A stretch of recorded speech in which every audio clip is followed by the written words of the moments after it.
জয় গুরু। নমস্কার সবাইকে। আশা করছি গুরুর কৃপায় সবাই ভালো আছেন, সবাই ভালো থাকেন, সেটাই কাম্য। গুরু যেন সবাইকে ভালো রাখে সে আশাই ব্যক্ত করি এবং আমার জন্য একটু আশীর্বাদ করবেন। গুরু যেন আমার স্থূলদেহকে এই দেহ লয় হওয়ার পূর্ব মুহূর্ত পর্যন্ত ভালো রাখে। সে সাথে আমার সাথে যারা দীর্ঘদিন যাবৎ আছেন, আমাকে ভিডিও দেওয়ার জন্য প্রতিনিয়ত উৎসাহ দিয়ে যান, তাদের কাছে আমি কৃতজ্ঞ। আর একটা কথা, সরদেব বিজ্ঞানে যে লাইভ ক্লাস শুরু হবে সেটার আমি টাইম এবং দিনগুলো নির্ধারণ করেছি। সেটা হলো আপনার ফ্রাইডে এবং সানডে, এই দুটা দিনে ক্লাস হবে। সপ্তাহে যেহেতু 2 দিন, সেটা হলো ফ্রাইডে এবং সানডে। ফ্রাইডে এবং সানডে এই জন্যই করেছি যে বাংলাদেশ এবং ভারতে যাতে সবারই সুবিধা হয়। ভারতে সানডেতে বন্ধ, বাংলাদেশে ফ্রাইডেতে বন্ধ, এর জন্য এটা করেছি। তো যারা এই লাইভ ক্লাস করবেন, আমি প্রতিটা ভিডিওর ডেসক্রিপশনে জুমের লিঙ্ক দিয়ে দিচ্ছি। যেহেতু ফেসবুক খোলা যাচ্ছে না, ফেসবুক খোলা না যাওয়ার দরুন আপনারা ফেসবুকে গিয়ে আমাকে সার্চ করলেও পাবেন না, আমি ফেসবুক ওপেন করতে পারতেছি না। তো সেই ক্ষেত্রে আপনারা এই ভিডিও ডেসক্রিপশনে জুমের লিঙ্ক দেওয়া থাকবে, সেখান থেকে জুমের লিঙ্কটা আপনারা নিয়ে নেবেন এবং আমার সাথে যোগাযোগ করে নেবেন।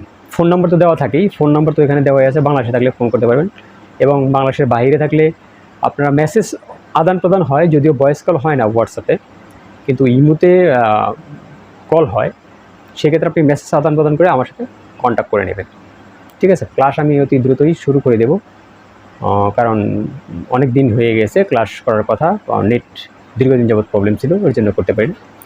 তো আপনারা জুম অ্যাপ নামিয়ে, আমি তো লিঙ্ক দিয়ে দিচ্ছি ভিডিও ডেসক্রিপশনে, একটু ভিডিও ডেসক্রিপশনটা নিয়ে নেবেন এবং আমার সাথে যোগাযোগ করে নেবেন। কন্ট্যাক্ট নাম্বারও আছে ওইখানে। তো এইগুলো মোট কথা। এখন আজকের বিষয় স্বরকে ব্যবসায়িক কাজে কীভাবে 100% ইউজ করতে হবে, 100% ব্যবহার করতে হবে। আমরা তো ব্যবসায়িক কাজ করি, তো ব্যবসায়িক কাজ কীভাবে করলে স্বর দ্বারা কীভাবে করলে আপনার সাকসেসফুল হবে সেই বিষয়টা। তো যদিও পূর্বে ভিডিও দিয়েছি, কিন্তু তারপরে অনেক জিনিস বলা হয়নি, শুধু চালচলন বলেছি। ব্যবসায়িক কাজে কীভাবে স্বরকে সম্পূর্ণ ব্যবহার করবেন সেটা বলা হয়নি এরকমভাবে, তো আজকে সেটা বলছি। তো প্রথম কথা হলো, আপনি স্বরের সাথে সবসময় প্রথমত চলা শিখবেন, স্বরের সাথে সবসময় চলা শিখবেন। আর স্বরকে সিদ্ধি স্বর সিদ্ধি না, নারী সিদ্ধি করার চেষ্টা করবেন। নারী সিদ্ধি না হলে স্বরের যে গোপন খবরগুলো সেগুলো বোঝা যায় না, সেগুলো জানা যায় না। তো এই এই নারী শোধন প্রাণায়াম যেগুলো আছে, নারী শোধন প্রাণায়াম করে আপনি আপনার নারীকে সিদ্ধি নারীকে শুদ্ধি করে নেবেন।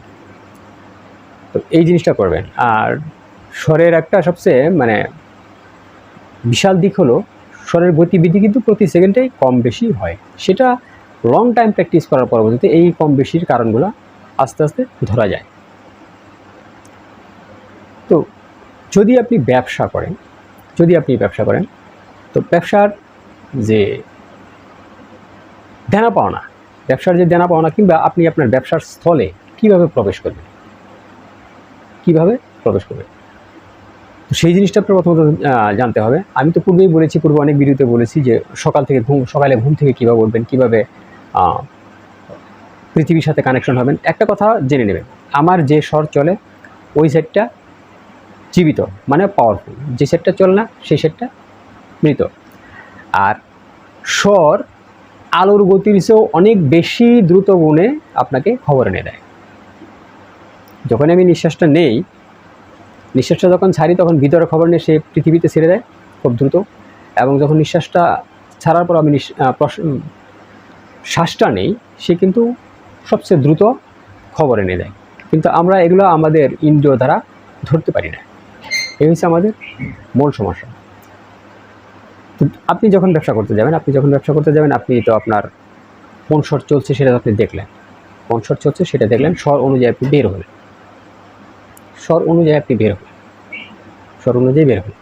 বের হওয়ার পরবর্তীতে আপনি আপনার ব্যবসায়িক প্রতিষ্ঠানে কীভাবে ঢুকবেন। দেখুন, যারা ব্যবসা বাণিজ্য করেন, কখনো মানে আপনার ব্যবসায়িক নেগেটিভ কথাবার্তা কখনো বলবেন না। স্বরের সামনে ব্যবসায়িক নেগেটিভ কথাবার্তা কখনো বলবেন না। এরকম কথাবার্তা বলবেন না যে না ব্যবসা ভালো না, ব্যবসা ভালো না, প্রতিদিন লস হচ্ছে, প্রতিদিন লস হচ্ছে, কিংবা দোকান থেকে চলে আসতেছেন, দোকান বন্ধ করে দাও, দোকান তালা মারো। এই যে কথাবার্তাগুলো, এই কথাবার্তাগুলো একটু কম বলার চেষ্টা করবেন। আপনার তালা মারবেন সেটা আপনি জানেনই, এটা বলার কোনো প্রয়োজন নেই, আপনি অটোমেটিকই মারবেন। ব্যবসা ভালো যাচ্ছে না, ব্যবসার বাজার খুব খারাপ, এই কথাবার্তাগুলো খুব কম বলবেন। তার কারণ হলো আমাদের এই জীবে একসময় সরস্বতী বসবাস করে। মানে মানুষ কোনো কিছু না করুক, তারপরেও দিনে একটা সময় সে বাকসিদ্ধ হয়ে যায়। কখন হয় সেটা জানা যায় না, সেটা বলা যাবে না। একটা সময় সে বাকসিদ্ধ হয়ে যায়।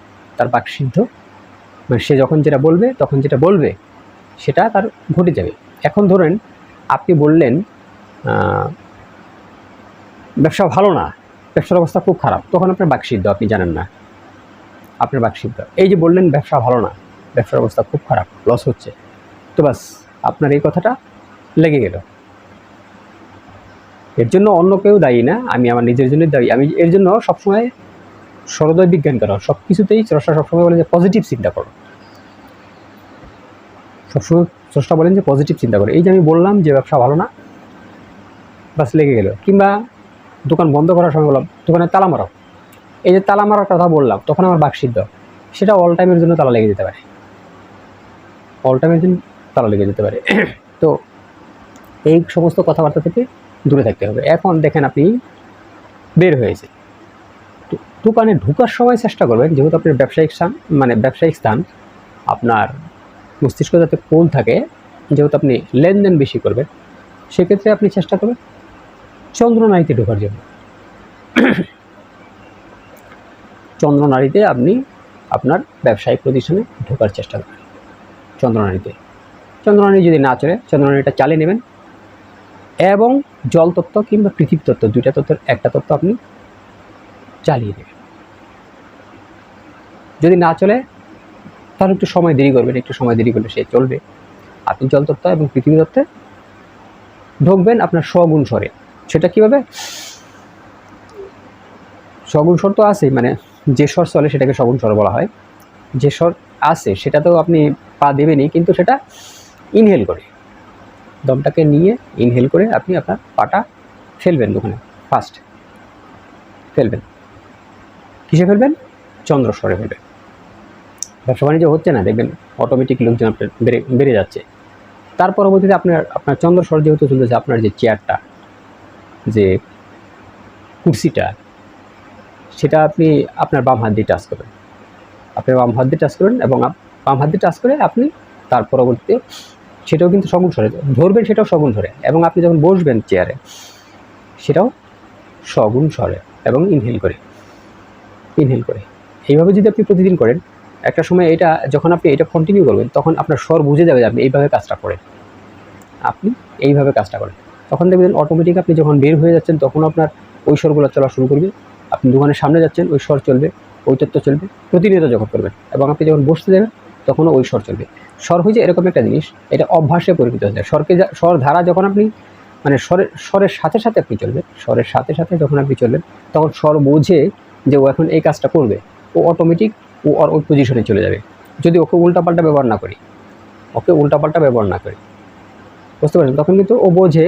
যেমন আমাদের দেশে বিভিন্ন জায়গায় বিভিন্ন খেলা দেখায়, বানর দিয়ে খেলা দেখায়, তো বানর দিয়ে লাঠি খেলা দেখায়, এই খেলা দেখায়, সেই খেলা দেখায়। তো বানরকে যখন লাঠি দেয়, বানর তখন কিন্তু বোঝে যে আমার লাঠি দ্বারা এই খেলাটা খেলতে হবে, কারণ ওকে এই প্র্যাকটিস করানো হয়েছে। তো স্বরকে যখন আবার এইরকম নিয়মিত প্র্যাকটিস করবেন, স্বরের সাথে থাকবেন, স্বরকে প্র্যাকটিস করাবেন, ঠিক আছে? তখন কিন্তু ও কিন্তু বিপরীত কোনো কাজ করবে না, এইটা আপনি মনে রাখবেন। আপনি ওর দ্বারা বিপরীত কোনো কাজ করাতে পারবেন না। ওর দ্বারা বিপরীত যদি কাজ করেন, তাহলে সেটা আপনার হানিকর হবে। আর বিপরীত কাজে ও অভ্যস্তও নয়, তো ওকে সাথে রেখে ওর সিস্টেম অনুযায়ী ওর সাথে চলতে হবে, এটা মাস্ট মনে রাখতে হবে। তো লাস্ট কথা বলছি, যারা শিব স্বরদের শাস্ত্র শিখতে চান, স্বরবিজ্ঞান শিখতে চান, তারা অবশ্যই ডেসক্রিপশন থেকে লিঙ্ক নিয়ে নেবেন। জুমের লিঙ্কটা নিয়ে নেবেন, জুম অ্যাপটা নামিয়ে নেবেন। আজকে এই পর্যন্ত, জয় গুরু, নমস্কার সবাইকে।